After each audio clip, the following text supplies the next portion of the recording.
দেখো আমি এটা বানিয়েছি, আমি নিজেও জানি না এটা কি। প্রথমে আমি এখান দিয়ে একটু কালার করে দিয়েছি, যে বলে না স্কেচ পেন দিয়ে। এখন দেখো গ্লু এখানে দিয়ে দিয়েছিলাম, গ্লু দিয়েছিলাম নাকি একটা, হ্যাঁ গ্লুই দিয়েছিলাম।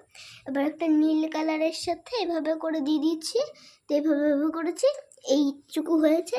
তো অনেকক্ষণ ধরে পড়ছিলাম, তো হালকা হালকা করে আস্তে আস্তে আমি উঠাই, হ্যাঁ এটাকে আস্তে আস্তে করে শুকিয়ে শুকিয়ে উঠিয়ে দিয়ে যাবে।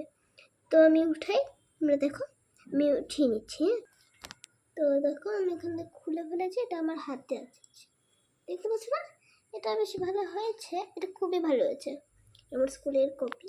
এই দেখো সুন্দর লাগছে না? এই জায়গাটা আমি এটা একটু হালকা হালকা করে উঠিয়েছি, এমন হয়ে গেছে। ঠিক আছে, সাদা হয়েছে তো বুঝলাম, অ্যান্ড এটা ব্লু কালার দিয়ে করেছি, এতটা কিউট লাগছে। কিন্তু টান দিলে কিন্তু ছিঁড়েও যাবে, এটা আমি খুবই যত্ন করে রাখবো, খুবই ভালো এটা। এমন করে আমি আরও কটা বানাবো, ঠিক আছে? আজকের জন্য একটা লাইক সাবস্ক্রাইব নিশ্চয়ই করে দেবেন, ওকে? আজকের জন্য বাই, টাটা।